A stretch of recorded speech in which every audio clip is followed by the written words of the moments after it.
நாரதர் சிவபெருமானை மகிழ்விக்க எண்ணம் கொண்டு மேருமலையில் ஒரு யாகம் செய்தார். யாகத்தீயில் இருந்து வெளிப்பட்ட சிவந்த நிறம் கொண்ட ஆடு ஒன்று எல்லோரையும் விரட்டியது.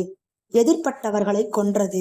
உடனே நாரதரும் மற்ற முனிவர்களும் அந்த ஆட்டின் அடாத செயலை குறித்து அங்கே விளையாடிக் கொண்டிருந்த முருகப்பெருமானிடம் முறையிட்டனர். உடனே கந்தபெருமான் வீரபாகு தேவரிடம், நீ சென்று அந்த ஆட்டை அடக்கி பிடித்து வா என்றார். சத்தியலோகத்தில் இருந்த அந்த சிவப்பு கடாவை வீரபாகு அடக்கி பிடித்து வந்தார். தேவர்களின் விருப்பத்திற்கு ஏற்ப கந்தபெருமான் அதனை தனது வாகனமாகவும் ஏற்றுக்கொண்டார்.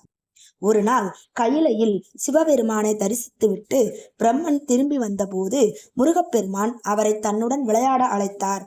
அருகே வந்த நான்முகன் அவரை கீழே விழுந்து வணங்காமல் கைகூப்பி வணக்கம் தெரிவித்தார். இவன் சிறுவன்தானே, இவனுக்கு என்ன மரியாதை என்று அவர் ஆணவத்தோடு நினைத்தார். நான்முகன் ஆணவத்தை அறிந்த கந்தபெருமான் அவரை நோக்கி, வேதங்கள் எல்லாம் தெரியுமா என்றார். தெரியும் என்றார் பிரம்மா. அப்படியானால் ருக்வேதம் சொல்லு என்றார்.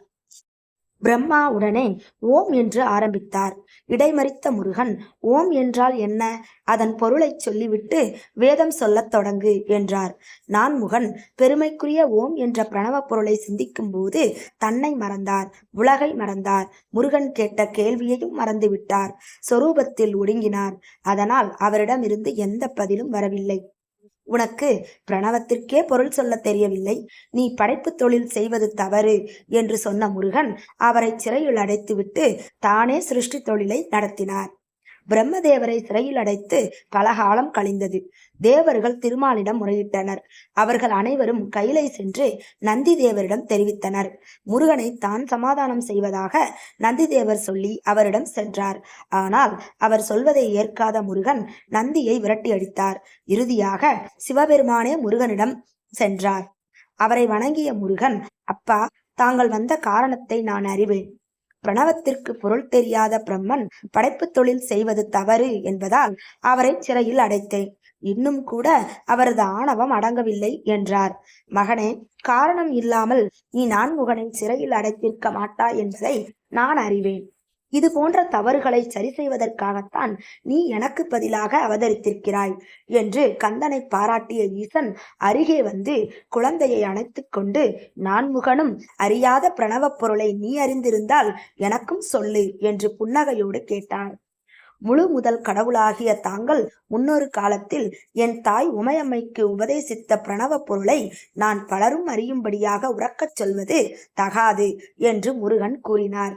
அப்படியானால் நீ அதை எனக்கு ரகசியமாகவே சொல் என்ற ஈசன் தனது செவியை முருகப்பெருமானின் வாய்க்கு அருகே கொண்டு செல்ல அவர் ஓம் என்ற ஒப்பற்ற பிரணவ மந்திரத்தின் பொருளை தந்தைக்கு உபதேசித்து அருளினார்.